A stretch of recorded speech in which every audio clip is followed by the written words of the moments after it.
The first thing you heard when stepping into Granite Ridge shooting range wasn't the dull thud of gunfire or the muffled conversations of the elite.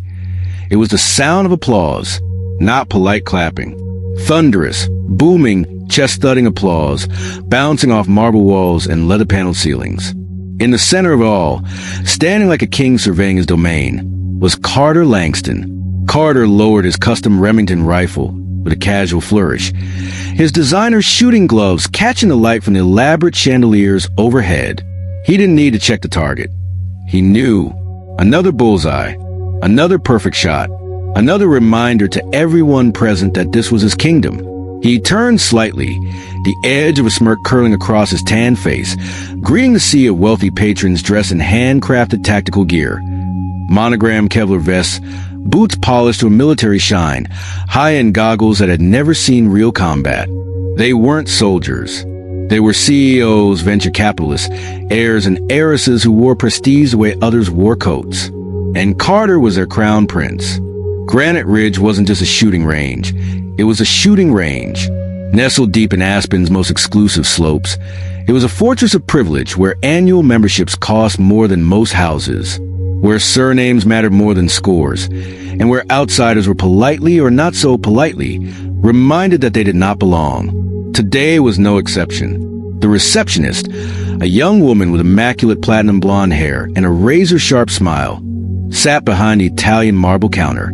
Her posture was perfect, her gaze alert, scanning every guest who entered through the wrought iron doors. Until she saw her, Nora Whitmore. She hesitated in the grand entranceway, dwarfed by mahogany doors and glittering gun cases. She wore a plain olive green jacket, jeans worn thin at the knees, and a pair of sneakers so old the brand logo had peeled away. A simple woman, if ever there was one, clutching a crumpled envelope as if it were a shield. The receptionist blinked once, assessing, then looked back down at her screen. To her, Nora was a disruption, a wrong note in an otherwise flawless symphony. Nora approached, nerves tightening the grip on her day pass. "Excuse me," she said, her voice soft but steady. "I'd like to register for today's open practice session." The receptionist barely glanced up. Her gaze traveled from Nora's scuffed shoes to the modest ponytail trailing down her back. "Membership cards only," she replied, voice clipped, smile thinning with professional disdain. Nora unfolded the envelope, producing a slightly wrinkled day pass. "I have a guest pass." It was a gift. For a moment, the receptionist seemed to hesitate, as if considering whether to call a manager, but then, with a sigh too quiet to be labeled rude but loud enough to register, she waved her through. Nora nodded her thanks and moved quickly, acutely aware of the sideways glances, the whisper-quick appraisals slicing into her like 1,000 paper cuts. Across the range, Carter Langston noticed. At 42, he was at the peak of his career, a 5-time world shooting champion, an Olympic gold medalist, and the glossy face of Remington's most expensive product line. He had trained with the best coach's money, could buy since he could walk.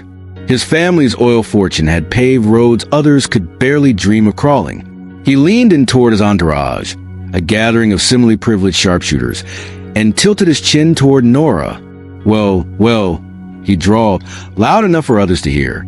"Looks like someone took a wrong turn on the way to Walmart." Laughter rippled through the group, easy and cruel. Nora kept her head down, her face carefully neutral as she made her way toward Beginner's Bay, a separate, slightly more rundown section of the shooting range where those without custom firearms or competitive pedigrees were quietly herded. It was an old dance, different venue, same disdain. At the far end, Nora found an open station. She set her battered leather purse down and carefully unwrapped a cloth bundle inside. Out came a Glock 19, standard issue, scratched but well cared for. Behind her, Carter and his entourage watched with growing amusement. $10 says she can't even hit the target. One snickered. Carter chuckled, shaking his head slowly. "Make it $10,000, he said, louder now, drawing even more attention. "I bet she's never held a gun in her life."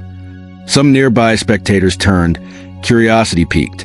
Carter sauntered forward, every inch of him dripping condescension. "Excuse me, ma'am," he said, voice thick with false courtesy. "You sure you're in the right place?" This ain't a knitting circle. Nora looked up, and for the first time, their eyes met. Her hazel gaze was steady, calm, and behind it, something deeper. Something Carter couldn't name and didn't like. "I'm just here to practice," Nora said simply. Carter chuckled, flashing a perfect set of teeth. "Practice? Honey, this is a place for serious shooters." He grinned wider, sensing an opportunity to humiliate her further. $10,000, he declared again, raising his voice so everyone could hear. "One shot, 50 yards. If you hit the bullseye, I pay. If you miss, you pack up and never come back." Gasps and low murmurs rolled through the growing crowd. Behind the front desk, Rebecca Harrow, the club manager and a former competitive shooter herself, stepped forward, concern darkening her eyes. "Mr. Langston," she began cautiously, "perhaps we should let our guest practice in peace." Carter waved her off without even looking. "Stay out of this, Rebecca. We're just having a little fun." Nora's hand drifted unconsciously to her left hand, to the simple gold ring that rested there. She twisted it once, a tiny, almost imperceptible movement, before letting it drop. She met Carter's smug grin, without blinking. "All right," she said quietly. The smirk on Carter's face widened into a grin of victory. He turned theatrically to the gathering spectators. "Looks like we got ourselves a show, folks." No one noticed the way Nora's posture subtly shifted, her shoulders squaring, her stance settling into a perfect triangle. No one noticed the expert way she checked the chamber, aligned the sights, measured her breathing. And no one realized the full weight of the past she carried, or that the simple woman they were mocking was about to redefine everything they thought they knew about skill, power, and belonging. At Granite Ridge shooting range, the first shot had not yet been fired, but the war had already begun. Nora Whitmore could feel every pair of eyes tracking her movements across the polished stone floor of Granite Ridge shooting range. The air smelled of gun oil, leather, and old money. A wall of trophies gleamed under recessed lights, row upon row of names etched into polished brass. Not names of soldiers, not names of heroes, names of businessmen, celebrities, socialites who treated the shooting range like their private theater of dominance. She adjusted the strap of her battered purse, the faded canvas whispering against her jacket sleeve. The space was too bright, too sharp, like walking into a blade. Every whisper seemed to slice through her. Who let her in? Looks like a charity case. Maybe she's lost. The comments weren't shouted. That would have been vulgar. No. Here, Cruelty wore a velvet glove. Nora's sneakers squeaked faintly as she crossed the gleaming tiles, heading toward the side area marked Beginner Bay. It wasn't meant as a kindness. It was a quarantine, a polite way to separate the unworthy from the elite. A simple woman like her didn't belong among precision-built sniper rifles, diamond-encrusted holsters, and bespoke firearm cases. Not here, not ever. But Nora kept walking. She passed Carter Langston's entourage. The low hum of laughter followed her like a cloud of gnats. She didn't need to turn her head to know Carter was watching, amused, predatory, already plotting his next move. She found an empty lane at the farthest end, one of the older stalls, where the soundproofing was cracked and the electronic scoring was prone to glitches. It was perfect. She set her purse down, every motion deliberate, controlled, as if her body were operating separately from her mind. She unwrapped her Glock 19 from the simple cloth bundle tucked inside. No ornate engravings, no carbon fiber grips, just steel and reliability. The gun felt heavy in her hand, solid, familiar, like a handshake from a ghost. As she checked the chamber and adjusted the sights, a memory rose, unwanted but vivid. Nathan's voice, low and steady beside her at a dusty outdoor range. Everything in your body will want to rush. Don't. Breathe. Feel the beat between your heart and the trigger. That's where control lives. She closed her eyes for a fraction of a second, grounding herself. When she opened them, Carter Langston was standing 5 feet away, arms crossed, an infuriatingly smug smile painted across his perfect face. "You sure you're in the right place, sweetheart?" he said, pitching his voice just loud enough for the surrounding crowd to catch every word. "You know, this isn't a cooking class." A ripple of laughter. Nora straightened, setting the Glock down carefully on the counter. "I'm here to practice," she said, her voice level. Carter's grin widened. He looked back at his friends as if to say, "Can you believe this?" $10,000 says you can't hit a bullseye from 50 yards, he drawled. "What do you say, Grandma?" Another snicker rolled through the gallery of onlookers. Nora didn't flinch, didn't stammer. She just reached up, almost absently, and twisted the simple gold ring on her finger once, twice, before letting her hand fall. "I don't have that kind of money," she said. "I steady." Carter laughed. The theatrical laugh of a man certain he was already victorious. "If you miss, you leave and never come back. But if by some miracle you hit the bullseye, I'll pay up. No tricks, no whining. Deal." He extended a hand. His nails were manicured. His handshake was probably insured. Nora looked at the offered hand for a moment, then shook it. Firm, brief, controlled. "Deal," she said quietly.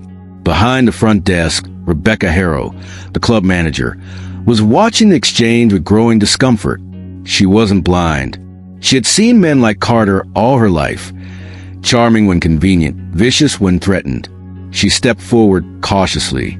"Mr. Langston," she said, "maybe we should let Miss Whitmore warm up first." Carter didn't even look at her.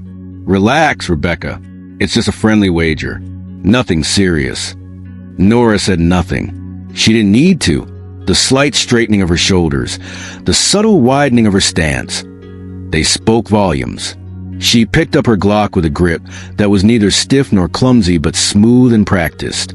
She raised it, her arms forming a perfect triangle, her breathing even. At the 50-yard mark, the target bobbed gently, like a distant heartbeat. The entire shooting range seemed to hold its breath. The laughter died away. Even Carter leaned in slightly, frowning. Nora squeezed the trigger. The crack of the shot split the silence. A mechanical whir filled the space as the target retrieval system whined, dragging the paper target back toward the firing line. Every eye followed it. Every breath stalled. When the target stopped moving, a single hole marked the exact center of the bullseye. Dead center.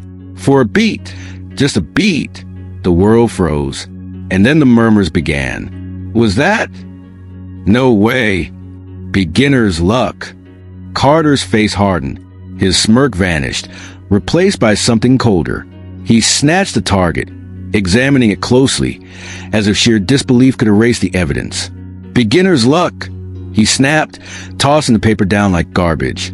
His voice carried, brittle with forced humor. "Anyone can get lucky once." Behind him, Rebecca Harrow couldn't suppress a small, genuine smile. "That was an exceptional shot, Miss Whitmore," she said. "Nora," she corrected softly. "Nora Whitmore." Rebecca nodded, her tone warmer now. "Miss Whitmore, perhaps you'd like to try our advanced range facilities. Clearly, you're no beginner." Before Nora could respond, Carter cut in. "One shot doesn't make a pro," he barked. "Let's see her do it again. This time with real stakes." An uncomfortable ripple ran through the crowd. The show wasn't over. It was just beginning. The simple woman had fired her first shot, and the empire of privilege at Granite Ridge shooting range had begun to tremble. Carter Langston wasn't used to feeling unsettled, least of all by a woman like Nora Whitmore. He stood stiffly, his jaw tight as he watched her lower the Glock 19 with the casual precision of a professional. His entourage, sensing the tension, exchanged nervous glances. The laughter that had filled the Granite Ridge shooting range only minutes earlier had been swallowed by a thick, uncomfortable silence. She should have missed. She should have embarrassed herself. Instead, a simple woman had outshot half the room with a single, effortless squeeze of the trigger. Carter wasn't about to let it stand. He stepped forward, reclaiming the spotlight with a sweeping gesture, his voice booming with false joviality.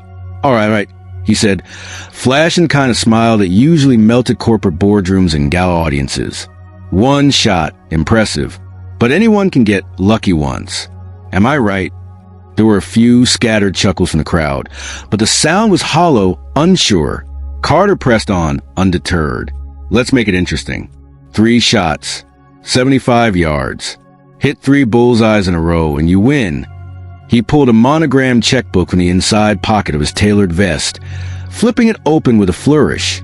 $50,000, he declared, scribbling the number with an expensive fountain pen. Right here, right now. The check hung between his fingers like bait on a hook. If you miss even once, he added, his voice dropping into a dangerous purr, you leave, and you never come back. A murmur rippled through the onlookers. This wasn't a friendly wager anymore. This was blood sport. Nora remained still, the weight of 100 gazes pressing down on her. She could walk away. No one would blame her. It would be the smart thing to do. But walking away would mean breaking the promise. The promise she made to Nathan 3 years ago, standing over his flag-draped casket, clutching the folded triangle of stars and stripes until her knuckles turned white. Promise me, he had whispered on their last night together, promise me you'll keep practicing, even when I'm not there to remind you why it matters. Nora twisted the simple gold ring on her finger once more, grounding herself. Across the room, she caught Rebecca Harrow's eye. The club manager gave a subtle shake of her head, a silent warning. You don't owe them anything, her look seemed to say, but Nora knew better. She wasn't doing this for them. She was doing it for herself. And for him. Nora turned back to Carter, her voice steady and clear. I'll take your challenge, she said. On one condition. Carter arched an eyebrow, intrigued. If I win, she continued, the $50,000 goes to the Veteran Support Foundation, not to me. A beat of silence. Carter's mouth twitched, not in humor, but irritation. This wasn't the script he had written in his mind, but backing down now would make him look weak. He shrugged, playing it off with theatrical bravado. Fine, it's not like you're going to win anyway. He tore the check from his book and held it up for the crowd to see, then tucked it into his breast pocket with a wink. Let's give the lady her stage. Technicians moved quickly, adjusting the settings on the electronic targets, shifting the distance out to 75 yards, a stretch that made even seasoned shooters sweat. Carter leaned in as Nora walked the line. Just remember, he said, his voice low and cutting, nobody's expecting much from a simple woman. Nora ignored him. She had tuned out louder demons before. She picked up her Glock, feeling the weight of it settle perfectly into her palm. The noise of the room faded. The world shrank to 3 things: her, the gun, and the distant bullseye. She inhaled deeply, the air tasting faintly of cordite and marble dust. Fall back on your training. Nathan's voice echoed in her memory. Let your body remember what your mind might forget under pressure. She exhaled halfway and squeezed the trigger. The crack of the shot rang out, sharp and precise. The mechanical where the target retrieval system began again, dragging the paper back toward them inch by agonizing inch. Carter crossed his arms, still smirking, until the target came into view, dead center. A perfect bullseye. The crowd stirred, a few gasps slipping through the tension. Carter's smirk faltered. Rebecca Harrow smiled tightly behind the reception desk. Without a word, Nora reloaded. The second shot came faster. Another crack, another perfect hole, overlapping the first. By now, a tangible electricity hummed through the room. Phones appeared in hands, cameras discreetly recording. The media elite at Granite Ridge loved a scandal, and they were sensing one brewing. Carter shifted his weight uncomfortably, fingers tapping against his thigh. Nora paused before the third shot. She twisted her wedding ring again, feeling the steady heartbeat that wasn't her own pulsing through her veins. You got this, Whitmore. Nathan had whispered once after a brutal training session. You don't need luck. You're the best damn shot I've ever seen. She steadied her stance. Inhaled, exhaled, squeezed. The shot was a whisper, a line of pure intent stretched across the distance. As the final target reeled back, the room seemed to hold its collective breath. When the paper came into view, it bore a third, clean hole, perfectly aligned with the first 2. Dead center. Again, for a long, shuddering moment, no one moved. No one spoke. And then the crowd erupted. Not polite applause this time, not obligatory clapping. It was spontaneous. Genuine. A standing ovation for a simple woman who had just dismantled an empire with 3 perfect shots. Carter stood frozen, face pale, fists clenching and unclenching at his sides. Nora calmly set the Glock down on the counter and turned, facing him with quiet finality. "I believe we had an agreement," she said. Carter's lips parted, but no words came out. Behind him, Rebecca stepped forward, her voice crisp and carrying across the shooting range. "Congratulations, Miss Whitmore. That was remarkable. It was over. Or at least, this battle was. But the war? The war had just begun." The moment Nora Whitmore placed the Glock back onto the counter, the world around her faded into a dim, muffled hum. The applause, the gasps, the stunned faces, they all blurred into nothingness. All she could hear was a steady, phantom echo of a heartbeat. Not hers, but one she carried within her, stitched into her bones. The ghost of Nathan Whitmore. Her husband, her anchor, her teacher. She twisted the simple gold ring once more around her finger, a habit so ingrained it was like breathing. The ring had once been Nathan's, flattened and reforged in the shell casing of the first bullet he ever fired as a Delta IV sniper. He had given it to her not for sentimentality, but for survival. Wear it, he had told her, the night before his last deployment. So no matter how lost you feel, you'll remember what you're capable of. Nora stared down at the battered Glock, at the faint marks along its body from countless practice sessions. They had started practicing together after Nathan's injury in Kabul, a blown ligament from a fast rope insertion gone wrong. Doctors grounded him for 6 months. Nathan hated being idle, but he had turned his recovery into something else, into preparation. "You need to be able to protect yourself," he had said, adjusting her stance with tenderness that never quite reached his haunted eyes. "Not because I think you're weak. Because I know the world is cruel." It had been awkward at first. The gun felt foreign in her hands. Heavy, dangerous. But Nathan had been patient, teaching her not just how to shoot, but how to control her fear. How to slow her breathing when adrenaline screamed through her veins. How to trust her instincts when doubt gnawed at the edges of her mind. "Shooting isn't about rage," he had said once, after a grueling 6-hour session in the heat. "It's about control. Over your body, over your panic, over the lie that tells you you're not enough." The lessons had seeped into her like slow, steady rain, until one day, she no longer felt the terror when her finger brushed the trigger. She only felt clarity. She had become good. Better than good. "You're a natural," Nathan had whispered once, after she landed 9 out of 10 shots within a quarter-inch grouping at 50 yards. "Steady hands, eagle eyes, and you never blink when it matters." Nora exhaled slowly, grounding herself back into the present. Around her, the spectators were still murmuring, uncertain whether they had witnessed an anomaly or the birth of a legend. Carter Langston stood rigid at the edge of the crowd, his checkbook still clutched in his hand, forgotten. His mouth moved, but no sound came out. For the first time in a long time, Carter Langston had no script, no comeback, no easy smirk to fall back on. Nora didn't give him the satisfaction of a gloating look. She simply picked up her things, wrapped the Glock back into its worn cloth, and turned away. Her steps were slow but sure, echoing across the marble floors of the shooting range. Rebecca Harrow caught up to her halfway to the exit. "Miss Whitmore," she said, her voice a strange mix of awe and caution. "That was exceptional." Nora hesitated. She didn't feel exceptional. She felt hollow, like a bell that had finally rung after years of silence. "I was just keeping a promise," Nora said quietly. Rebecca frowned slightly. "A promise?" Nora gave a small, almost imperceptible smile. "To someone who taught me how to stand my ground."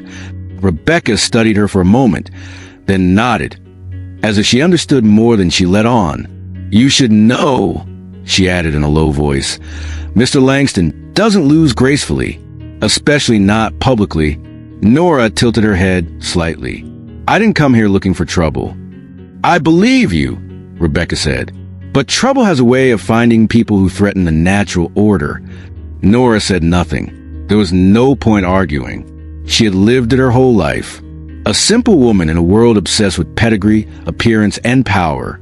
She had learned that the world didn't like to be reminded that greatness could come wrapped in humility, or that resilience didn't wear designer brands. As she pushed open the heavy oak doors leading into the chilly afternoon air, Nora caught a reflection in the glass. She didn't see a warrior. She didn't see a champion. She saw a woman who had survived. A woman who had carried her grief like armor for 3 long years. A woman who had just dared, for the first time in forever, to step back into herself. And somewhere deep inside, she knew Nathan would have been smiling that crooked, quiet smile he reserved for his proudest moments. "You don't have to be loud to be lethal," he had told her once. Still waters cut deepest. She walked out into the cold without looking back. Behind her, in the ornate hallways of Granite Ridge shooting range, whispers were already spreading like wildfire. Who was she? Where had she trained? How had a nobody, a simple woman, outshot the reigning king? And why did it feel like, somehow, the ground beneath their polished shoes was beginning to shift? Carter Langston stood by the corner of the Granite Ridge lounge, his drink untouched, condensation running down the glass like a ticking clock. Across the room, people still murmured about her, about the simple woman who had shattered his dominance without so much as breaking a sweat. He heard snippets. Natural shooter. Never seen anything like it. Maybe she's former military? The word stung worse than any missed shot. Carter clenched his jaw and turned toward a panoramic window overlooking the snowy peaks. He had built his reputation bullet by bullet, handshake by handshake, trophy by trophy. No outsider, no nobody was going to rewrite that legacy. Especially not some woman in department store jeans. He pulled out his phone, anger tightening every movement, and dialed a number from memory. It rang once before a crisp, professional voice answered. "Langston." "I need you to dig," Carter said, his voice low and sharp. "Everything you can find on a Nora Whitmore." She showed up today with a day pass. Simple, unassuming. Too simple. "Any specifics?" the voice asked.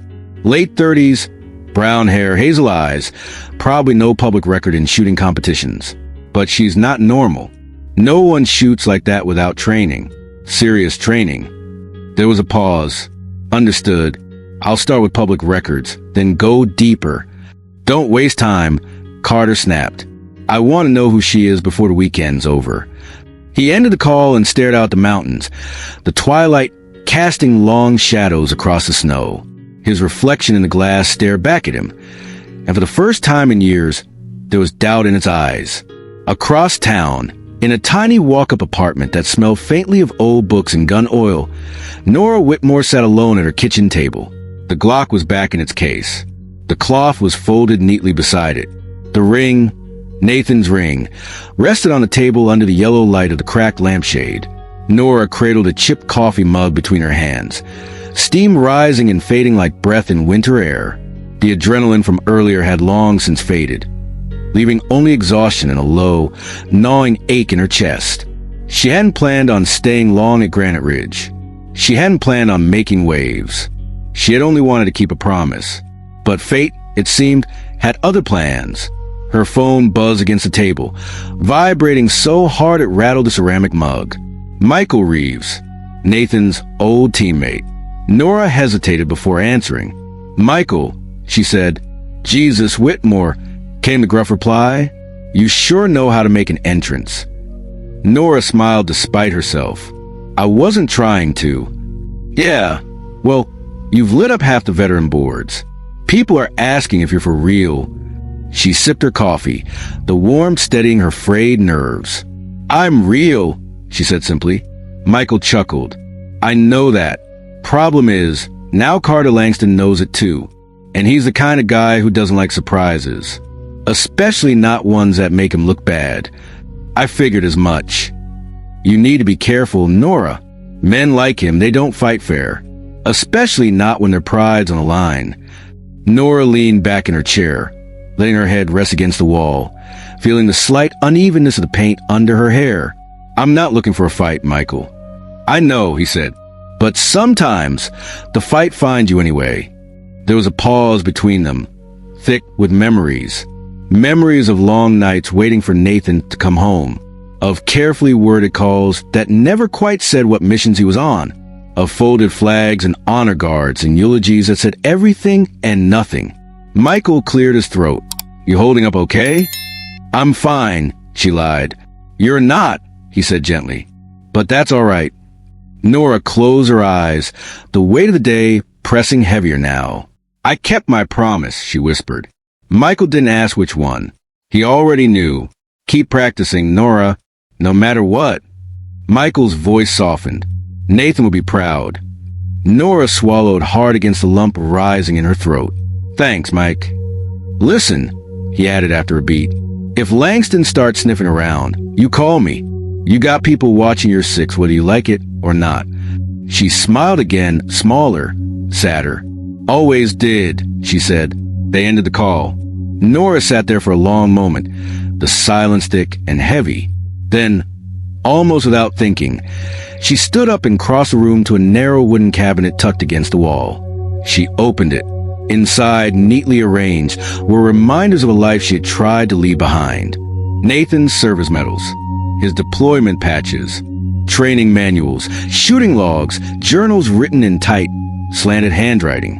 And at the bottom, wrapped in oilcloth, was a rifle, the one he had taught her with. Nora unwrapped it slowly, her hands reverent. It wasn't fancy. It wasn't expensive, but it was precise. And it was hers now. She ran a hand along the barrel, remembering Nathan's voice again. This isn't just about pulling a trigger. It's about proving to yourself that you belong anywhere your feet are planted. A knock at the door jolted her from her reverie. She stiffened instinctively, setting the rifle down and moving to the peephole. No one, just a plain manila envelope sitting at her doorstep. Nora opened the door cautiously, retrieved the envelope, and closed it again before flipping the seal. Inside was a single sheet of paper, typed, "Anonymous. You made the wrong enemies. Watch yourself." Nora stood there for a long time, staring at the words, feeling the invisible noose tightening. She wasn't just an inconvenience now. She was a threat. And the world she had stepped back into, a world of polished marble, whispered wagers, and sabotage contests, wasn't going to fight fair. The simple woman had become the focus of forces she couldn't see yet, but could already feel coiling in the shadows. And somewhere, she knew, Carter Langston was digging, and he was about to find ghosts he wasn't ready for. The next morning, Nora Whitmore stood in front of her bedroom mirror, staring at her own reflection like she was looking at a stranger. The woman staring back wasn't a quiet accountant who slipped through life unnoticed. She wasn't a widow who spent years folding grief into the corners of small apartments and muted conversations. No, the woman in the mirror had steady hands, clear eyes, and a flame rekindling deep in her chest that she hadn't felt in years. It terrified her, and it thrilled her.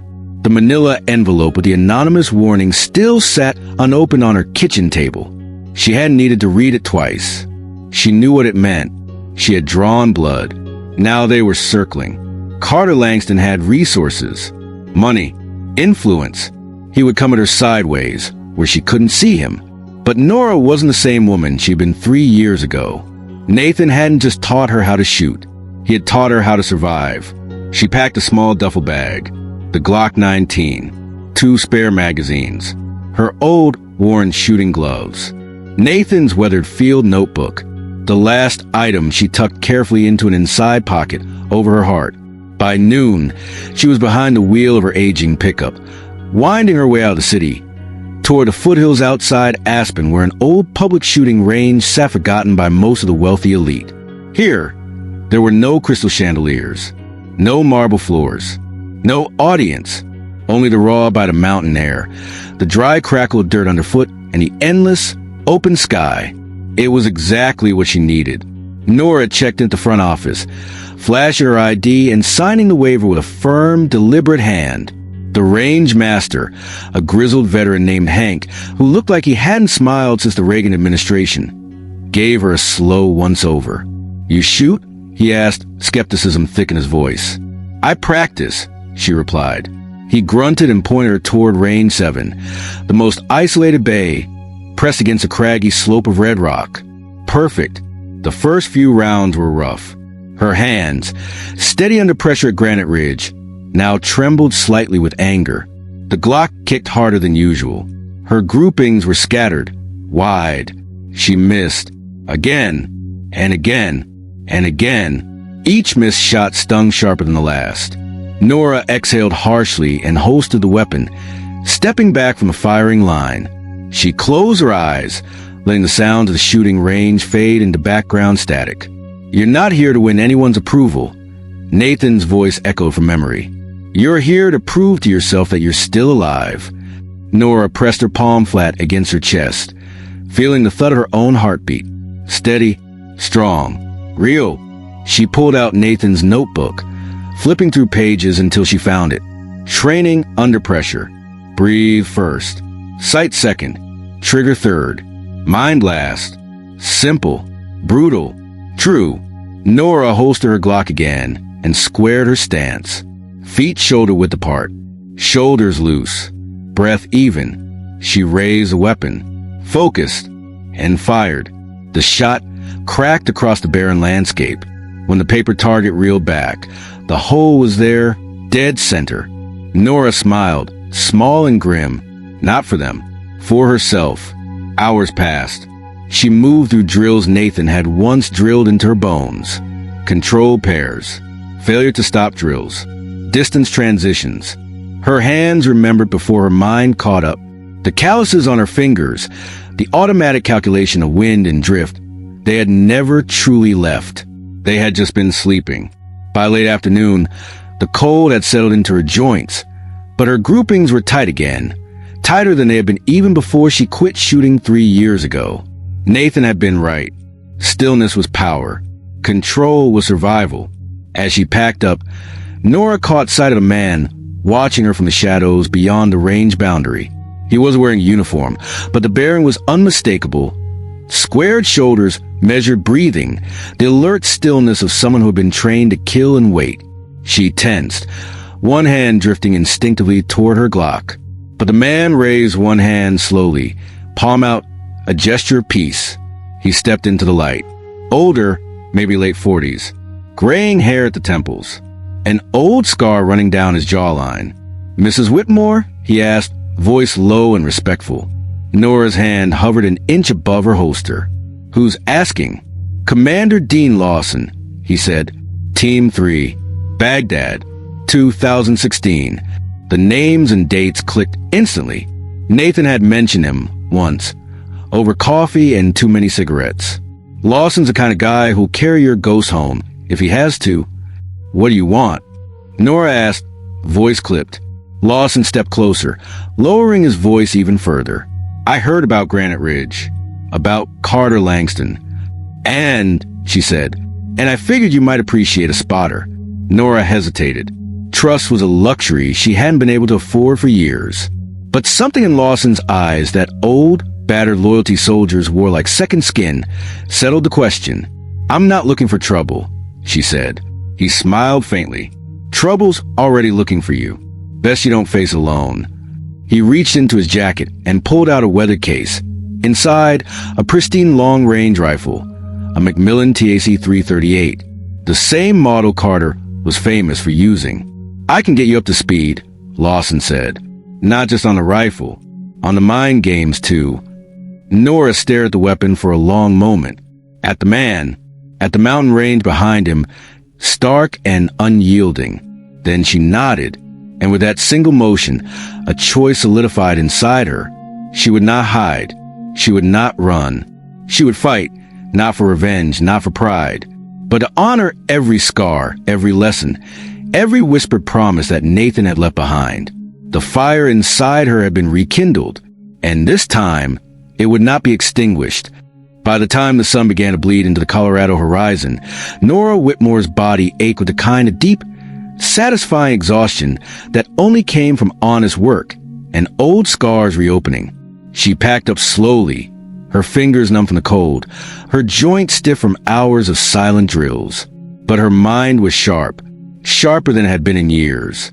Commander Dean Lawson stood beside her, hands tucked into the pockets of his battered field jacket, watching with a soldier's quiet patience. "You're ready," he said simply. Nora zipped her duffel shut. "I'm not here to prove anything," she replied. Lawson tilted his head slightly, as if weighing her words. "Maybe not, but you're about to." As they walked back toward the truck lot, Lawson handed her a worn envelope, thick with folded papers. "What's this?" she asked. "Names," Lawson said.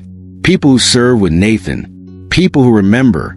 People who still owe him and now owe you." Nora hesitated, the weight of the envelope strangely heavy in her hand. "I didn't ask for help," she said quietly. "You didn't have to," Lawson answered. "Some debts run deeper than blood." They reached Nora's pickup. She leaned against the driver's side door, the cool metal biting through her jacket. She thumbed open the envelope. Inside were half a dozen slips of paper, each bearing a name, a phone number, and, handwritten in sharp block letters, a single word: confirmed. Confirmed what? She didn't need to ask. These were men and women trained by the same brutal truths Nathan had lived by. People who understood that loyalty didn't end with death. People willing to stand in the background, invisible but unbreakable, silent supporters. That night, Nora sat at her kitchen table. The names spread before her like a battle map. Michael Reeves, Dean Lawson, Carla Jennings, sniper instructor, retired Army. Victor Alvarez, ex-Marine, now a firearms safety specialist. Tomoko Sato, Air Force marksman turned competition coach. Greg Hawkins, Nathan's former spotter. Each of them had sent the same message, in their own way. "You're not alone." Nora stared at the names until the lines blurred, and for the first time in a long while, she allowed herself to hope. Hope that she wasn't walking into this war unarmed. Hope that maybe, just maybe, the shadows weren't only working against her. Outside, the city lights twinkled like distant gunfire. Somewhere across town, Carter Langston was undoubtedly plotting his next move, his confidence a little shakier than it had been. And somewhere even deeper, in places Carter's influence couldn't reach, others were moving too, not with noise, but with purpose. The next morning, Nora woke before dawn, instinct pulling her out of bed before the first light touched the windows. She brewed coffee, strong and black, then slipped into her jacket and boots. The streets were still empty when she pulled into the public range again, Range 7 waiting for her like an old friend. But she wasn't alone this time. 3 trucks were already parked by the gate, dust rising in the frozen air. Standing by the firing line were 4 figures. Michael Reeves, Carla Jennings, Victor Alvarez, Greg Hawkins, all of them wearing civilian clothes, blending into the world like ordinary people, but standing with a posture that screamed combat ready. Nora killed the engine and stepped out, the ground crunching beneath her boots. Michael grinned as he approached, clapping her lightly on the shoulder. "Thought you could use some company," he said. Carla tossed her a pair of upgraded ear protectors. "Thought you might want to stop playing small ball." Victor nodded toward the range, where various targets had already been set up. Moving targets, pop-ups, steel plates at increasing distances. "We figured we'd give you the Carter Langston special," he said with a smirk. "Minus the attitude." Nora chuckled, a sound rusty from disuse. "Why are you doing this?" she asked, genuine curiosity breaking through her defenses. Greg, silent until now, spoke up, voice low and steady. "Because Nathan would have been the first person on this line for any one of us. No questions asked." The words hit harder than a bullet. Nora swallowed the lump in her throat and nodded once. "All right," she said, "let's work." The hours that followed blurred into a rhythm of sweat, steel, and stubbornness. They rotated through drills, controlled breathing under stress, fast reloading, malfunction clearances. When she faltered, they corrected without judgment. When she hesitated, they pushed without cruelty. Every shot drilled into her a little deeper, the reminder of who she really was. By midday, her shirt clung to her back with sweat, and her muscles screamed for rest. But her groupings were tighter. Her transitions between weapons were faster. Her mind was sharper. Carla tossed her a water bottle and grinned. "You're scary good, Whitmore." Michael shook his head in mock exasperation. "Remind me never to piss you off." Even Greg, stoic, guarded Greg, gave her a rare nod of approval. "You're ready," he said simply. As they packed up, Carla leaned in and lowered her voice. "Just so you know, Langston's been stirring up the media, whispering about some mystery shooter with a suspicious background, trying to frame it like you cheated." Nora tensed. "I don't have anything to hide," she said. "Doesn't matter," Victor said grimly. "People like him don't fight fair. They don't need facts. Just noise." Nora slipped her Glock into its case with deliberate care. "Then we'll be louder," she said quietly. The others exchanged looks, smiles breaking across tired faces. Silent supporters. Ready? That night, back in her apartment, Nora pinned a list of names to her refrigerator. A reminder, not of who she owed, but of who she fought for, who she stood with, who would stand with her, silently, fiercely, when the next storm hit. The fire Nathan had once lit inside her wasn't just rekindled now. It was roaring, and it wasn't going out. Not this time. The Granite Ridge boardroom was cloaked in wood-paneled arrogance and the low hum of strategic cruelty. Carter Langston sat at the head of the long conference table, his posture perfect, his jaw clenched so tightly the veins at his temples bulged. The board members, a mix of old money, corporate power, and gun industry royalty, watched him with thinly veiled discomfort. They hadn't expected this. A simple woman walking into their private world and toppling one of their own. It was more than embarrassing. It was dangerous. "She got lucky," Carter said, his voice tight, as if trying to convince himself as much as them. "But luck doesn't survive two competitions. Not if we do this right." At his left, Warren DeVille, the club's events director, cleared his throat. "You're proposing what exactly?" Carter steepled his fingers, schooling his features into something that resembled calm. "A full-scale rematch," he said. "But this time, 10 different stations, 10 different firearms, ranging from pistols to sniper rifles, all club supplied, no personal gear. And the final station?" DeVille asked cautiously.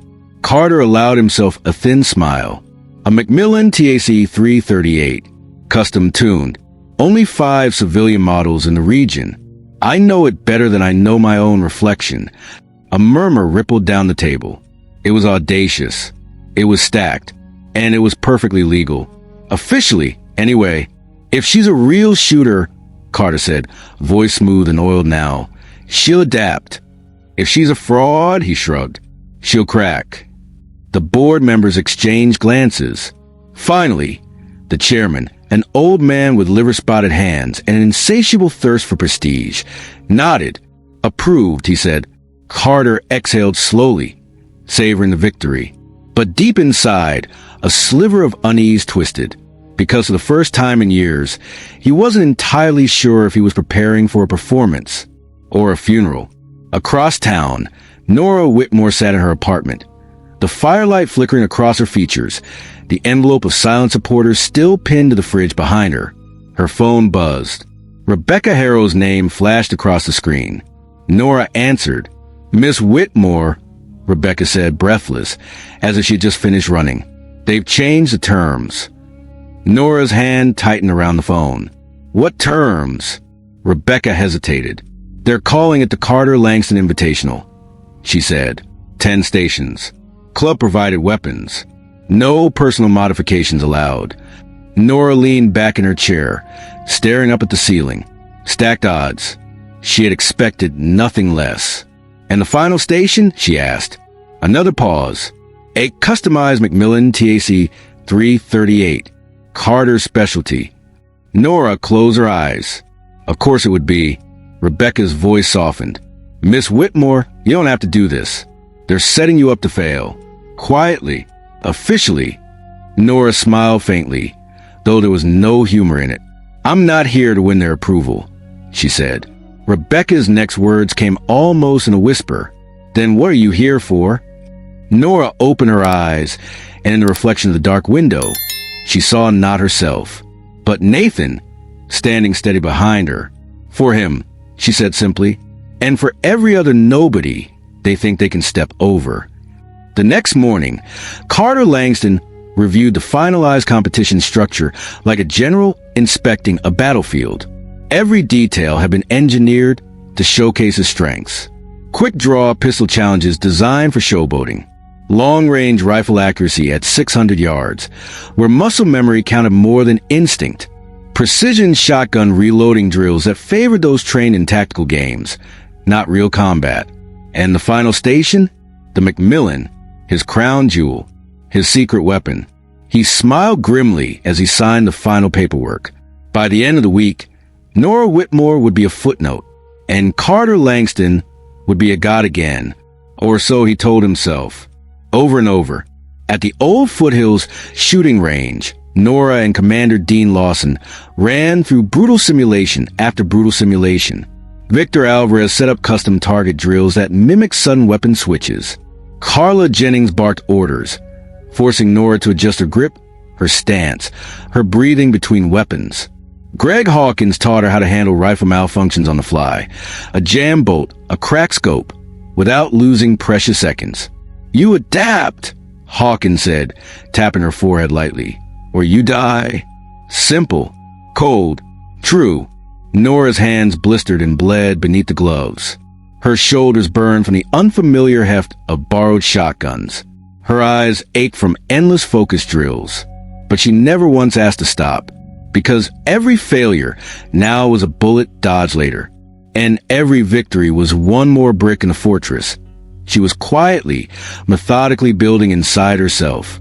On the third night, after everyone else had left, Lawson found her still at the range, sitting cross-legged beneath the skeletal remains of an old tree. He sat down beside her without a word. For a while, they just listened to the wind scraping against the rocks. Finally, Lawson spoke. "You scared?" Nora didn't answer right away. She watched the stars blink slowly into existence overhead. Silent witnesses to human struggles too small for them to notice. "Yeah," she said, "but not of losing." Lawson turned to study her. "What then?" Nora twisted the gold ring on her finger. Once, twice, 3 times. "Of forgetting who I am," she said. Lawson smiled, the lines in his face deepening. "You're not the one who's forgotten," he said. "They are, and you're about to remind them." In his penthouse suite, overlooking the glittering lights of Aspen, Carter Langston poured himself 2 fingers of scotch and stared at the sleek, gleaming Macmillan rifle laid out across the table like an offering to a dying god. He felt no excitement, only a gnawing, hollow hunger. He would win. He had to, because if he didn't, he wasn't sure what would be left of him. He lifted his glass in a mocking toast to the empty room. "To crushing fairy tales," he murmured. But even as he drank, a tiny splinter of doubt lodged itself deeper into his heart. Because deep down, Carter Langston knew some fairy tales were true, and some simple women didn't break. They broke you. The morning of the rematch dawned cold and sharp, the sky stretched tight and brittle like glass about to shatter. Granite Ridge shooting range, usually a quiet enclave for the elite, buzzed with an undercurrent of electricity. The parking lots overflowed with luxury cars, news vans, and spectators dressed in everything from tactical gear to tailored suits. Everyone wanted to see it. The clash between worlds. Between the untouchable Carter Langston, heir to decades of shooting championships, and the nobody, the simple woman who had dared to challenge the order of things. Nora Whitmore arrived alone. No entourage, no fanfare. Just a weathered duffel bag slung over one shoulder and a quiet fire burning in her hazel eyes. She wore simple jeans, a black utility jacket, and the same scuff boots she had practiced in. Nothing about her screamed champion. Nothing except the unshakable calm wrapped around her like a second skin. As she walked through the main gates, the crowd parted reluctantly, some whispering, others sneering.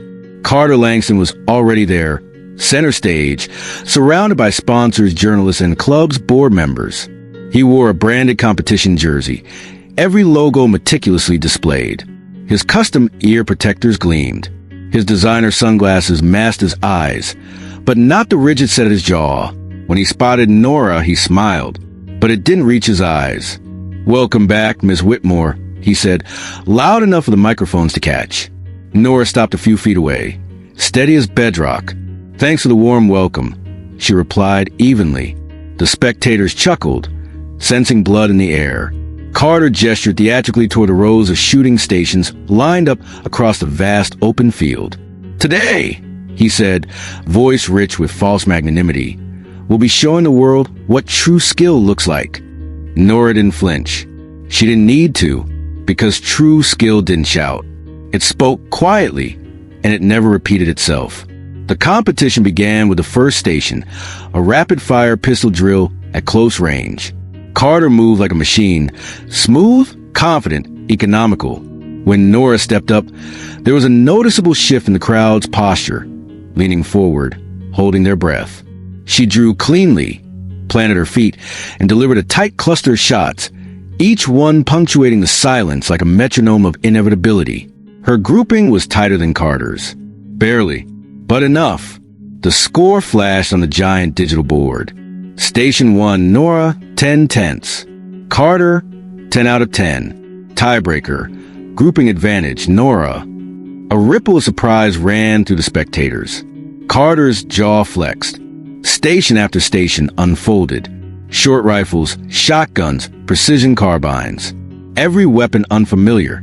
Every station designed to favor Carter's experience and versatility. And yet, Nora adapted. She read the weapons like a seasoned linguist deciphering an ancient dialect. She compensated for stock differences, trigger pull anomalies, balance issues. She made adjustments in microseconds that would have taken lesser shooters entire careers to learn. The margins were razor thin, but every station ended with Nora either matching Carter or edging ahead by the slimmest of fractions. By the 6th station, murmurs rippled openly through the crowd. By the 8th, the murmurs had turned into a low, rolling tide of momentum shifting. Whispers of the simple woman, who wasn't supposed to survive the gauntlet, who was, somehow, thriving within it. As they approached the 9th station, the grueling, fast draw-timed event, Carter's mask began to slip. His movements grew jerkier. His smiles faltered at the edges. The way he adjusted his grip between shots, too tight, too fast, spoke volumes to those who knew what to look for. Fear, not of Nora herself, but of what she represented. A world where titles, trophies, and corporate sponsorships couldn't shield you from raw, undeniable merit. A world where a widow, a ghost, a simple woman could outshoot a king. When the 9th station ended, the score was tied, perfectly. One last station remained, the final proving ground. The one Carter had engineered to be his throne room. The Macmillan TAC-338, set up for a 1,000-yard shot across a valley, a near impossible distance for anyone without months of specialized training. Carter retrieved his rifle from the stand like a man drawing Excalibur from stone. He settled behind it, breathing, steadying, the ghost of a smile returning to his lips. This was his world, his rules, his weapon. He fired. The echo of the shot bounced off the cliffs. The spotters confirmed 9 out of 10 shots within the center ring. A brutal, nearly unbeatable score. Carter rose, dusted off his hands, and gave Nora a mock bow. "Your move," he said. Nora approached the rifle slowly. It wasn't hers. It wasn't familiar. But neither was life after Nathan had died. Neither was survival after grief. Neither was standing here today. She checked the scope. Subtle tampering, minor misalignments. Deliberate. She smiled inwardly. It was almost funny, in a way. Carter still believed she played his game. Nora didn't adjust the scope. Instead, she pulled Nathan's battered notebook from her jacket and flipped it open. She found the page marked in his tight, slanted handwriting. Wind at 6 miles per hour, 1,000 yards, minor elevation drift. Adjust instinct. Trust the hand. Forget the numbers. Remember the feel. She set the notebook aside, breathed, aligned, and fired. The bullet sang through the mountain air like a prayer. Dead center. The spotters raised their flags. A murmur ran through the crowd. Nora fired again. And again. Each shot a needle threading the impossible distance, stitching a story no one could deny. By the 7th shot, the murmurs had turned into stunned silence. By the 10th shot, all 10 within the center ring, the silence had collapsed into chaos. Standing ovations, shouts, Cheers. Even some of Carter's own sponsors clapped. Because excellence, raw, unfiltered, undeniable excellence, couldn't be spun. It could only be witnessed. Nora rose from the shooting bench, calm as sunrise. Across from her, Carter stood frozen, his mouth slightly open, the blood drained from his face. The scoreboard flashed. Final results: Nora Whitmore, 100% center hits. Carter Langston, 90%. Victory. But more than that, a shattering of myths, of arrogance, of the lie that pedigree equaled worth. Nora faced Carter squarely across the range. "You wanted a real challenge," she said softly. "You got one." Carter opened his mouth to protest, to accuse, to salvage his dignity.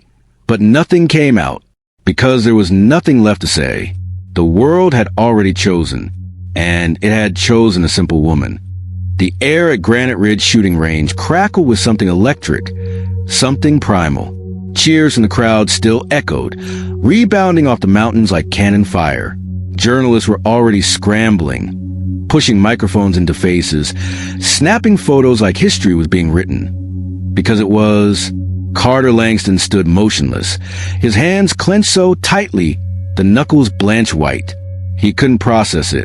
He had prepared for every possibility, every trick, every angle, except for this one, that a simple woman would simply win, and do it with grace, and calm, and the kind of unflinching precision that couldn't be bought, faked, or stolen.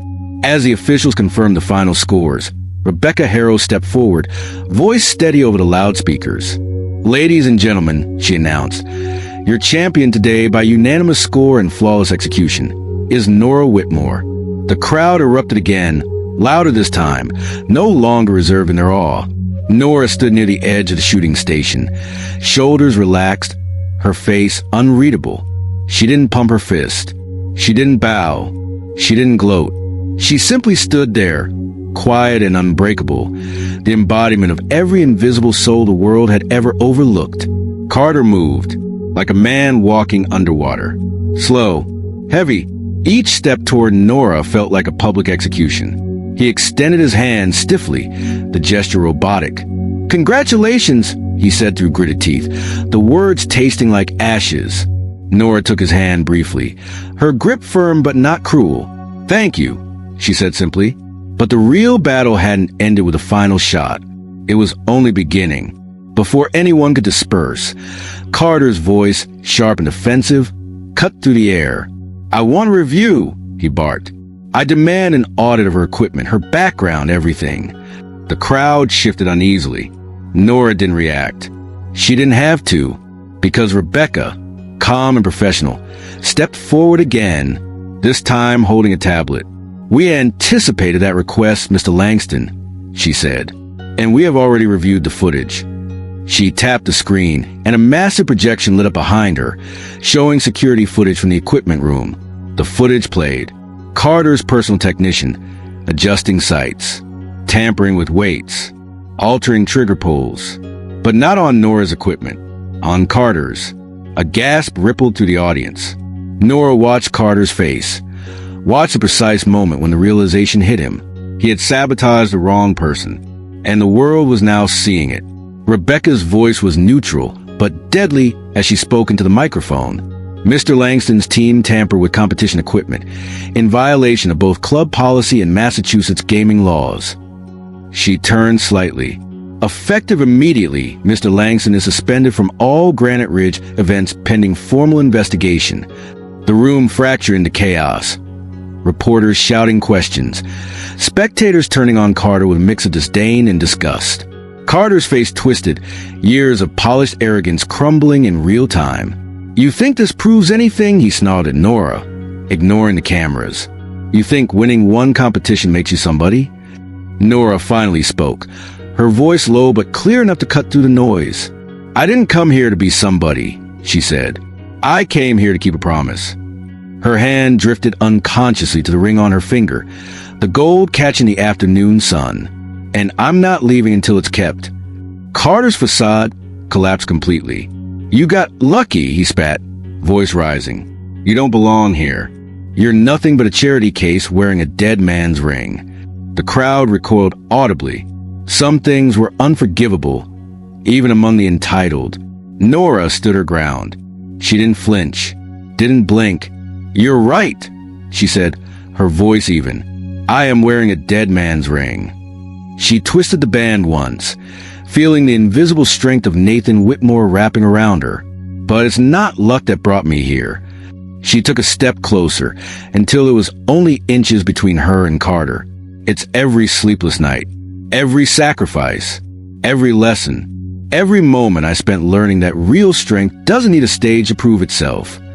Her eyes locked onto his, unflinching. "You lost today, Mr. Langston," she said, her voice a whisper only he could hear. "But it wasn't to me." She leaned in slightly. "It was to yourself." And with that, Nora Whitmore turned her back on him and walked away, her silhouette framed by the stunned silence of a shattered world. Outside the shooting range, Nora found her people waiting. Commander Lawson, Michael Reeves, Carla Jennings, Victor Alvarez, Greg Hawkins. Her silent supporters. They said nothing. They didn't need to. Their nods, their smiles, their silent respect spoke louder than 1,000 standing ovations. Rebecca approached, her expression softer now. "The board is finalizing Langston's suspension," she said. "There'll be hearings, media coverage. It's going to get messy." Nora shrugged lightly. "I'm not staying for the mess," she said. Rebecca frowned. "You're not?" Nora shook her head. "I have somewhere else to be." That evening, as the sun dipped behind the Rockies, Nora drove out past the city limits, where a new facility was being built, the Veteran Resilience Shooting Center, funded by the winnings from Carter's forfeited sponsorships and private donations pouring in after the public fallout. Inside, fresh paint coated the walls. Empty classrooms waited for instructors. The shooting range was still being assembled. It didn't look like much yet, but standing there, in a space built not for fame, but for healing, Nora felt something she hadn't felt in years. Hope. Real, tangible hope. Nathan would have loved this. He would have seen it for what it was. Not a monument to pain, but a sanctuary for redemption. And for the first time, Nora knew she hadn't just kept her promise. She had created something that would outlast the grief, outlast the noise, outlast even her own quiet life. Tomorrow, there would be more battles, more noise. But tonight belonged to the simple woman who had once been ignored at a shooting range and who had just reminded the world why they should never overlook the quiet ones. The fallout began before the dust even settled at Granite Ridge. By the time Carter Langston climbed into the back of his black Escalade, flanked by a shaken publicist and silent legal counsel, the first videos had already gone viral. Clips of Nora Whitmore's flawless final shots, snippets of Carter's furious meltdown, the damning footage of his technician tampering with the equipment. There was no controlling it now. No elegant spin. No carefully worded press release that could stuff the genie back into the bottle. The empire he had built, the image of invincibility he had cultivated for over a decade, was cracking, and the cracks were spiderwebbing fast. At first, Carter refused to believe it. He barked orders into his phone, demanding meetings with sponsors, threatening lawsuits, firing his PR firm on the spot. He screamed at Warren DeVille, accused Rebecca Harrow of betrayal. Even called in favors from contacts he hadn't spoken to in years. But influence was a fragile thing, especially when built on arrogance instead of loyalty. One by one, they abandoned him. The phone calls stopped being answered. The sponsors pulled their logos. The club board members, once eager to bask in his reflected glory, now treated his name like a contagious disease. Within 48 hours, Carter Langston was suspended indefinitely from all Granite Ridge competitions. Within 72, Remington withdrew their contract, citing ethical violations inconsistent with brand values. By the end of the week, Carter Langston's name was toxic. And worse, everyone was watching. The legal hammer fell next. 2 uniformed officers arrived at Carter's penthouse just before midnight, knocking firmly, politely, the way men who knew they had the upper hand always did. "Mr. Langston," one said, voice crisp, We have a warrant to bring you in for a questioning regarding allegations of criminal tampering and violation of Massachusetts gaming laws." Carter laughed, a short, hollow sound, and reached for his lawyer. But even his lawyer's expression was different now. Colder, transactional. They all knew it wasn't about the shooting range anymore. It was about trust, about public integrity. And Carter had shattered both. The interrogation room was smaller than Carter had expected. Brutally lit. Bare walls. One table. 2 chairs. Detective Elena Castillo sat across from him, her notepad closed, her eyes steady. "You're facing felony charges," she said without preamble. "Tampering with competition equipment falls under criminal fraud statutes." Carter scoffed. "I didn't touch anything." "Your technician did," Castillo said coolly. "Under your peril. At your event. Following your directives." She slid a series of still images across the table. Freeze frames pulled from the security footage. Carter's technician. The tools. The deliberate sabotage. "You're looking at up to 5 years, Castillo said, plus civil suits, plus federal investigation if the Veterans Foundation decides to push a fraud related to charitable pledges." Carter's mouth went dry. He had thought losing was the worst thing that could happen. He was wrong. Losing was only the beginning. Outside the police precinct, the world kept moving. Social media exploded with hashtags like #SimpleWomanStrong and #RedemptionAtGraniteRidge. Sponsors who had once clamored for Carter's endorsement now rushed to publicly support Nora Whitmore. Newspaper editorials praised her as a symbol of quiet resilience. Veterans groups rallied behind her, sharing her story in newsletters and fundraisers.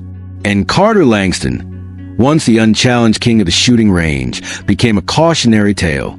How arrogance blinds. How corruption corrodes. How even kings can be dethroned by the quiet ones they never saw coming. Meanwhile, across town, Nora moved through her days quietly. She turned down interviews, declined endorsement deals, refused book offers. When a major sports network offered her a 6-figure deal for an exclusive sit-down, she politely said no. "I'm not a brand," she told Rebecca over coffee one afternoon. "I'm just keeping a promise." Rebecca nodded, admiration playing on her face. "You've done more than that," she said. "You've changed the whole conversation." But Nora didn't care about conversations. She cared about impact. And impact wasn't made under spotlights. It was made in the quiet, where real battles were fought and won. A few weeks later, Granite Ridge hosted a private ceremony. Small, unpublicized, but meaningful. They officially awarded Nora the title of Champion Shooter of the Year.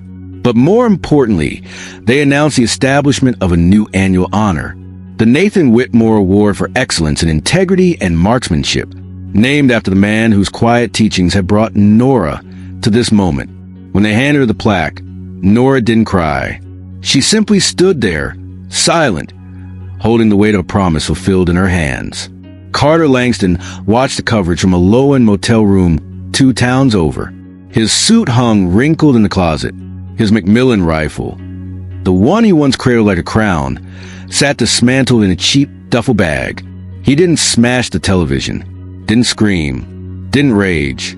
He just sat there, a hollowed-out man, staring at the image of a simple woman who had defeated him, not with fanfare, not with brute force, but with precision, with patience, with a strength he had never even understood, until it was too late. Spring came late to Colorado that year. The snow lingered longer on the mountains, stubborn and heavy, refusing to give way to the first timid crocuses pushing up through the thawing soil. But in a clear valley just beyond Aspen, where old oaks still leaned like silent sentinels against the wind, a different kind of new beginning was unfolding. Nora Whitmore stood at the threshold of the newly completed Veteran Resilience Shooting Center, her hands shoved deep into the pockets of her jacket, watching workers put the final touches on the main building. A small plaque had just been mounted beside the entrance. It read, "The Nathan Whitmore Center for Honor and Skill, dedicated to those who fight battles seen and unseen, and to those who refuse to be forgotten."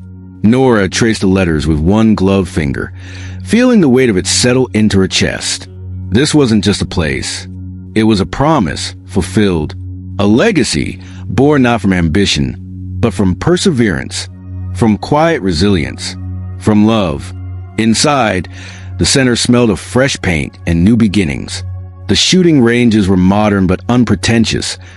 Clean lanes, adaptive targets, rooms built not for competition but for therapy. There were classrooms, too, for teaching fundamentals, firearm safety, focus techniques. And there were community spaces filled with overstuffed couches, battered coffee tables, and walls lined with black and white photographs of veterans. Faces etched with hardship, courage, and pride. It wasn't fancy. It wasn't flashy. But it was real, and it was ready. The first class arrived a few days later. 6 veterans, men and women of all backgrounds, each carrying visible and invisible scars. A former Marine with a prosthetic leg, an Army medic with tremors in her hands, an Air Force pilot who hadn't touched a weapon since his crash landing in Iraq. They were wary, guarded. Their eyes flicked over the range, over Nora, over the instructors, Carla, Victor, Greg, all volunteers, all veterans, all there because they believed, not just in shooting, but in what shooting could do. Focus the mind, steady the body, rebuild the soul. Nora stood at the front of the first session, hands lightly gripping the podium. She wasn't nervous, not in the way she had been at Granite Ridge. This felt right. "Good morning," she began, her voice steady and sure. "My name is Nora Whitmore." The veterans watched her, silent but attentive. "I'm not a champion shooter," she said simply. "I'm not a celebrity. I'm not here to make you better competitors." She paused, letting her words settle. "I'm here because once upon a time, someone taught me that learning how to breathe under pressure, how to trust your own hands, could save your life." She twisted the simple gold ring on her finger once, feeling Nathan's presence steady her. "And maybe," she added, "it can help save a little more than that." Around the room, nods, small, tentative, but real. The first thread of connection weaving its way through 6 wounded souls, and one simple woman who refused to break. Weeks passed, the center filled with life. The veterans trained. They laughed, cautiously at first, then freely. They celebrated tiny victories. A bullseye at 25 yards, a clean magazine change under pressure, a shaky first step toward believing in themselves again. Nora trained beside them, not above them. She missed shots. She struggled. She adapted. Because healing wasn't about perfection. It was about presence. And Nora Whitmore, after so many years spent fading into the background, was fully, fiercely present. At the 6-month anniversary, the center hosted its first open house. Families came. Supporters. Journalists too, though Nora carefully kept them at arm's length, refusing to let the center turn into another media spectacle. The highlight of the evening came when Rebecca Harrow, who had since left Granite Ridge to become a board member for the foundation, took the stage. She smiled at the crowd, then turned to Nora. "Today," she said, "we are honored to announce the inaugural recipient of the Nathan Whitmore Excellence in Integrity and Marksmanship Scholarship." A young man, barely 23, stood, his uniform jacket tight over his wheelchair, a former Army Ranger, wounded in action, who had fought through rehabilitation, depression, and despair to stand here today. As he accepted the scholarship certificate from Nora's hands, tears shimmered in his eyes, and in hers. "This one's for you, Nathan," she whispered under her breath. And somewhere deep in the marrow of her soul, she felt him smile. Later that night, long after the guests had gone and the laughter had faded into the Colorado dusk, Nora stood alone on the open-air range behind the center. The stars stretched overhead, cold, fierce, eternal. She loaded a single round into the old Glock 19, raised it, breathed, fired. The shot rang out, clean and crisp, slicing through the night and embedding itself in the distant target with surgical precision. Not for glory, not for vengeance, but for peace, for herself, for every simple woman who had ever been overlooked, for every fighter who had battled unseen wars, for every promise made, and every promise kept. And as she lowered the weapon, Nora Whitmore smiled, a real smile this time, because she wasn't standing in anyone's shadow anymore. She wasn't surviving. She was living, Fully. Finally. And the world? The world would remember her, not as a footnote, not as a fluke, but as proof that sometimes the steadiest hands, the strongest spirits, the fiercest warriors were forged not under spotlights, but in silence, in grief, in love, in resilience, and in the end, it was the quiet ones who changed everything. If Nora's journey moved you, if you believe that quiet strength can change the world, please don't forget to like, share, and subscribe to our channel. Every share keeps these stories alive. Every like honors those who refuse to be overlooked. And every subscription means you're standing with the ones who fight their battles silently and still win. Join us. More powerful stories are coming.